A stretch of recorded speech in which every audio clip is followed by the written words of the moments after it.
One of the things we wanted to talk about are categories that we believe should be added to the Oscars, or just to kind of like talk about things maybe the Oscars is not going to cover. Correct. So one of the things we wanted to throw out there was best first film, best debut Hmm. film.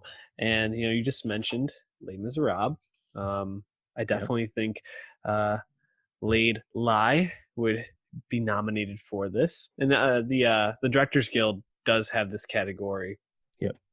So Only um, since 2015. It's actually pretty new, so but it's fairly I new. respect it. I like it. And I think we're obviously going to throw out many of the people who were nominated for that. But do you have anyone that comes to mind that you would want to throw out for this category? You mean people that aren't on the DGA list? Oh, or just in general, the people that like come to mind for you for debut film that really caught you this past year. Uh, yeah. So apart from Les Mis, which I guess is the highest ranked on everything I have here, Olivia Wilde for Booksmart Yes. comes to mind. A little different because she was already well established in Hollywood as a actor, but I think that one's still a notable one. That's a movie I think fucking rules. That's cool. Also, I actually just watched this. It's called I Lost My Body. It's this French animated movie on Netflix. Huh. It's nominated for Best Animated Feature at the Oscars. That's directed by this guy named Jeremy Clapton, and this is his first movie. So that one definitely stood out to me. That was a really thoughtful, slow moving, almost atmospheric, made for adults animated movie. Hmm. Didn't really know what I was getting into, but that's cool. That's some cool shit right there. Yeah. What comes to your mind? Well, Olivia Wilde was the first one that came to mind for me. But Joe Talbot for the last Black Man in San Francisco is probably That's the the one one. that I would give this to. Unfortunately, I wasn't able to see it in theater, so my experience is a bit marred. It's not the same seeing it at home, but this Go is watch it on available. Prime if you Yeah, haven't seen it. is available on Amazon Prime, as Dave just said, and man, it's incredibly moving. And you talked about like a slower paced film. This really feels just like it's putting you in a place, and um, the way he frames things, the lighting in this, especially when they're inside of the home, and Sure. like the way the light comes through the windows, and it's like very like dusty and musty in there, but just Mm. really gives it a sense of like place and feel. And Yeah. even leading up to that like play at the end that the friend does. I'm forgetting the friend's name, but Jonathan Majors is the director. uh, I forget the name. yeah, just an absolute. I thought it was a masterpiece for an indie film, and I was really impressed with him. So I would give this to Joe Talbot. But anyone else you want to give a shout out to, or Yeah. maybe you can Also, speak on? one last thing on Last Black Man in San Francisco. That opening montage Yeah, is just, in a sense, you kind of get impressed with this being that Joe Talbot's first film. We talked about this with the review, but like he's a guy who has been well known in the Bay filmmaking community for some time, even if this is his first feature film. But you just see the talent right there, both like the eye for like framing and like like storytelling in montage, but like just the way he can kind of communicate emotion without dialogue from the get go is really special. And he's definitely someone who I think everyone just wants to see what's he going to do next. Now that we know he's going to be given a bigger budget for whatever he wants to do by somebody, right? So yeah. yeah, he's Those really exciting. skateboarding scenes too, especially after the main character gets angry and he's like skateboarding and then he biffs it. Just like the way Yep. it's shot. First of all, with like the wide going like down the big hill and like the way it kind of like zooms in on it, but then like the close up and then he eats it. It's like it really adds like a visceral sense to it without being like a violent in a particular way. Yep. It's pretty great. But yeah, anyone else you want to shout out for this category? Yeah, I also really liked Arctic from Joe Penna. That's his first movie. That's this movie that has very little dialogue. It's with Mads Mikkelsen, who gets stranded in the Arctic when his plane crashes and has to survive. Came out at the beginning of the year. I watched it on a plane. Um, really cool movie. I mean, Mads carries it, and he does it again without speaking a whole lot. But I really like that one. Also, funny enough, did you know Toy Story 4 is directed by a first-time director, Josh Cooley, who's a veteran animator at Pixar? That was actually his first time directing. So The asterisk on that one, but it technically counts. Yeah, I saw that and I was like, should I throw that out there? But it's so pre-packaged at this point, and they have such a Yeah, team yeah, yeah. around it. It's like it Of feels course. wrong. But no, I did see that. You didn't want to give a shout out to like the people that made the peanut butter falcon or honey boy or anything like that. I thought you enjoyed those. Oh yeah, no. Alma Har'el, Honey Boy. She's the one who won the DJ actually this Yep. year. Um, her direction on Honey Boy, I think, stands out just because she kind of communicates flashbacks and the present day pretty well, and that's definitely a moody movie. I like that. Melina Matsoukas was nominated for Queen and Slim. She was an accomplished music video director. This is her first feature. I like the movie, don't love the movie, but her sense of style is very evident. Definitely talented. The Peanut Butter Falcon guys, was it Tyler Nilsson and Michael Schuston? Schwartz, Michael Schwartz. Schwartz, yeah, hair sucks. That's a movie that really came out of nowhere. Like, Peanut Butter Falcon made over $20 million, and like I also watched that recently after missing it in theaters, and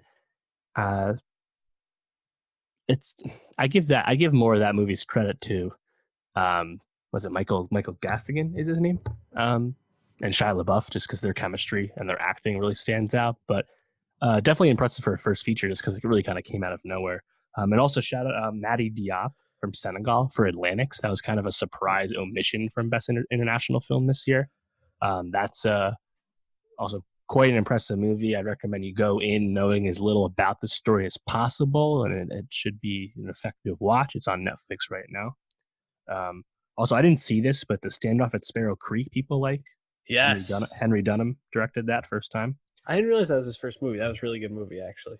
Yeah, I guess I got to watch that. And then also The Mustang, directed by this French woman, Laure de Clement. Well, people really like that. I haven't seen it yet, but yeah, it seems to be a lot of first time features this year. And if you look back at the DGA category in the first few years, 2015, Alex Garland won for Ex Machina, awesome choice. 2016, Garth Davis won for Lion. That was a movie that got a lot of Oscar nominations. 2017, of course, Jordan Peele wins for Get Out. And then and Taylor Sheridan was nominated for Wind River that year also. And then 2018, Bo Burnham for Eighth Grade beats out Bradley Cooper and Boots Riley, and Ari Aster wasn't even nominated. So I think it's a cool. The reason it should be an Oscar is because, again, it's a cool piece of film history that is worth honoring, and it's just it's part of the story. Like, feature film debuts, and sometimes they're not as big, right? Like Damien Chazelle's first movie before Whiplash didn't turn a lot of heads, probably wouldn't have gotten recognized with this, right? Mm-hmm. But sometimes you have shit that blows people away, like a Get Out, right? So I think it's just part of the story. We should have this category. No, I completely agree. And, the Oscars are nothing else. It's just another advertisement for the movies. So you should be, I think they should be putting these categories out there because you want people to be tuning in saying, this person or that person. Everybody likes to get in the ground for it. Everybody likes the band when they're just starting up, not after the third or fourth album. So, yep. We also want to talk breakthrough our actor, and then we're also going to do best stunts at the end. But breakthrough actor. So they have this at the Gothams. I'm just going to read through the 5 people that were nominated. Then why don't we throw out people that we think maybe should have been in here as well. So we had Taylor Russell as Emily Williams in Waves, Julia Fox as Julia Holmes in Uncut Gems, Aisling Franciosi as Claire Carroll in Nightingale, Chris Galost as Vic in Give Me Liberty, and Noah Jupe as young Otis Lort in Honey Boy. I think there's also one more. No, sorry. I was incorrect on that. That was someone I added, so I didn't have a clear delineation here. Out of all those, I think I've only seen Julia Fox. So I had a couple of people I wanted to include, but I'll give you the floor first. Anyone that stands out to you as maybe should have been included in that? I thought Jonathan Majors was nominated. Oh, maybe he was then. That's what I was going to say. So yeah, for Jonathan Last Black Man San Francisco. Him and Julia Fox are my top 2. Both coming out of nowhere in different stories. Julia Fox, total ingenue from the Safdies, really kind of perfect piece of casting, and definitely brought a really important, I think, piece of energy to Uncut Gems and really helps make that movie shine. And then Jonathan Majors shows up in his buddy buddy's film and is like, oh shit, yeah, this guy's a fucking thespian. Like that was great, you know. Mhm. So can't he should be cast all the time, and we should get that soon, you know. Yep. But yeah, I think there's some other good choices that weren't in the Gotham's field. It's kind of a deep year. So one person I wanted to shout out was Divine Joy Randolph Yep. from Dolomite Is My Name, Oh playing yeah, Lady Reed. She was fantastic. definitely. And as one of like the few female parts in that movie, I think Mhm. she really stands out and really holds her own against some legendary actors in that movie. So she was one. And then also Honor Swinton Byrne Yeah. as Julie in The Souvenir. I Hell felt yeah. like her not being nominated for, at the Gothams, just like, how? How was she Right. overlooked? I thought she was fantastic. I was. I'm not familiar with Give Me Liberty. It's a comedy film apparently, but yeah, ultimately it's a bit of a tough year. Other people that were nominated, think of Julia Butters from Once Upon a Time in Hollywood. Yes, that's we're honoring a young kid, but I mean Brooklyn Prince was nominated for Florida Project a few years ago, so I guess it's okay. Yeah, I mean Julia Butters, we just assume she's going to be really, really good in the future when she's not 10 years old anymore. So the fact that she's already really good at 10, I think is a good start at the very least. So shout out her. Best piece of acting I've ever seen. Yeah, I agree. And they also nominated the girl from 8th grade. I'm forgetting her name right now, but Elsie Fisher. yeah, Elsie Yep. Fisher was also nominated. So yeah, I'm surprised she didn't get the nom as well. Good call. What about Zhao Shuzhen Hell yeah. as Nai Nai in The Farewell? You know, The Farewell, just the fact he got so under nominated is so disappointing. Got no noms for the Oscars. Completely. Sucks. But I thought she was great and would probably be the oldest breakout star on this list. Right. But yeah, and it's not like she just started acting. It's just this is her breakout in the Western world. So right. it depends how you think about it too. Someone like Caitlin Dever in Booksmart has been in a lot of stuff the past few years, but that was her first like lead or co-lead role. Mm-hmm. Same for Paul Walter Hauser and Richard Jewell, who not only was his first lead role, but obviously his best performance to date. So kind of, I guess it depends how you think about it. And you mentioned Noah Jupe. You actually have seen him because he was also in Ford versus Ferrari as Christian Bale's son. Yes. Pretty good in that. And like, would Ana de Armas count in Knives Out? Because again, she's been in a lot of stuff, but that's the first time she had a lot of lines in anything people saw. So maybe she's a little too experienced at this point. But well, so I had the same question about Florence Pugh for Midsommar, right? Because she's been a lead before though with Lady Macbeth, so I wonder.